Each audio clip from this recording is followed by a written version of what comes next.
this is my first original song.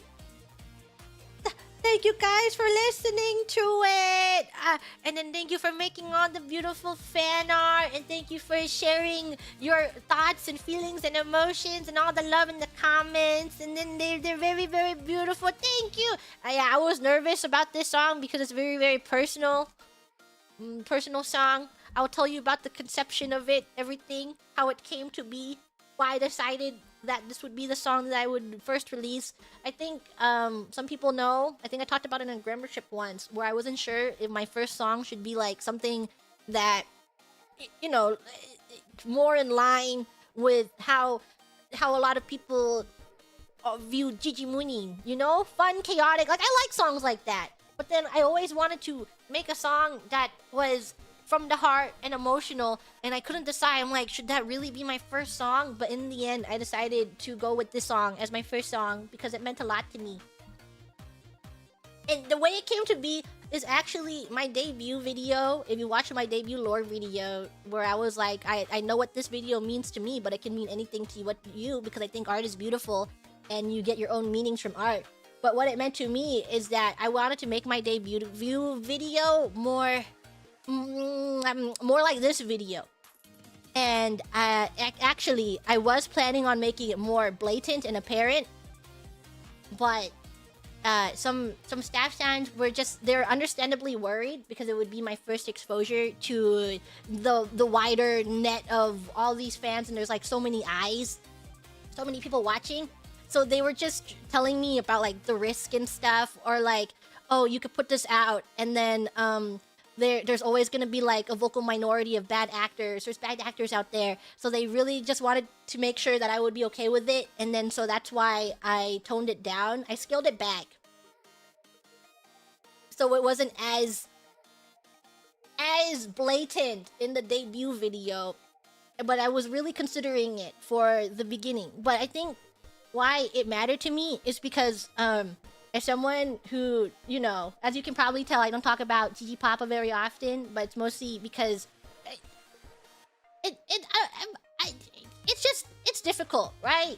And then if you talk about it, it's like they're not there, and people begin to question and wonder, and then you're just like, no, there's no way that I can talk about recent stuff, but with Gigi Mama, I can talk about all what she does every day, but Gigi Papa, there's only memories, and it's different. It's a different kind of talking.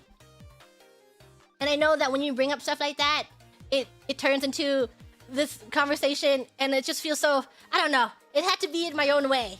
I think I just had to do it in my own way, but I really, really wanted to do it because as someone who has only had Gigi Mama and really long for so long, that I know how it looks if you don't bring up your other parent, and I didn't want people to assume that Gigi Papa was a bad parent because he was the best parent to me.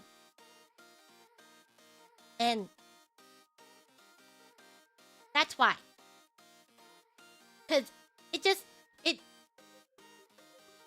makes me sad to think that there are people out there, because I never bring up Gigi Papa, where they think that I was probably, or like, you know, like bad memories.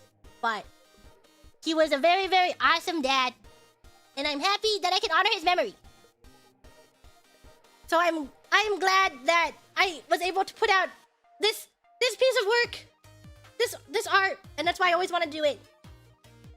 Because I didn't want people to have this false idea of it's just like, he was so awesome, and I would probably have introduced him to, if he was still around, I would tell him everything, and he would know about this, and maybe even he just understood everything. And so it just makes me sad if like someone were to think poorly of him just because I don't talk about him.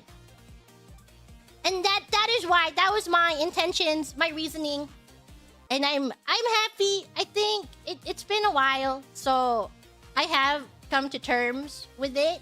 I don't think it makes it any easier, but it's just like, it's a really hard topic, and it's rough. Like, unfortunately, everyone has to go through it at some point in their lives, and it's difficult, and it's really hard to navigate. And even though it happens to like literally everyone, it sucks that it happens to literally everyone, but you never feel more alone when it happens, even though it happens to everyone. And I've always wanted, when I have this platform and stuff, that I wanted to put out art that resonates with people, because I know what it's like to be in really terrible places, you know? Terrible spaces in your mind, in like terrible depression holes and stuff. And I know what it's like to feel like incredibly alone, but there is a lot of art out there that touches you, and I hope that what I put out is able to reach someone when they need it most. And that's why I love creating art. It's not what I do on the day-to-day on my streams and stuff, because in my streams we're just chilling out and we're hanging out and having fun. But I'm glad that I have an outlet, like a creative outlet, where I can do things that mean something to me.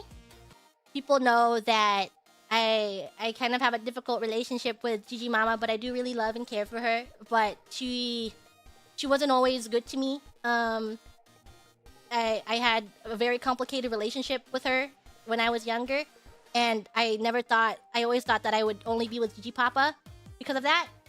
And so when I lost him, it's like you lost the only thing that mattered to you or cared about you. But I'm really, really happy that Gigi Mama was able to change a little bit. And that's it. That's why I know that she bothers me and she annoys me sometimes. But I do treasure her. I do know that she made a lot of sacrifices for me. And she makes mistakes, but I forgive her. I forgive her for what she did. It doesn't undo what she did in the past, but I forgive her now, and I'm happy that she's around, and that's why I still care for her. Yeah, and that's just that's how it is. I know that there's a lot of people sharing their stories in the comments and stuff, because it is a personal work and it like resonates with some people, so they're sharing their stories. And I want to say thank you. Thank you for opening up and sharing stories of things that matter to you. Thank you for trusting me. And I tell you the things that I'm comfortable with, and I'm comfortable with saying a lot of stuff, but then some things I just feel like they're better not shared, because they are very, very personal, like my upbringing and everything. Because I will talk, I mean, I'm not going to talk about it in great detail, but sometimes I drop stuff here and there. But it is very, you know, I don't know, there's always time, places, and occasions for that.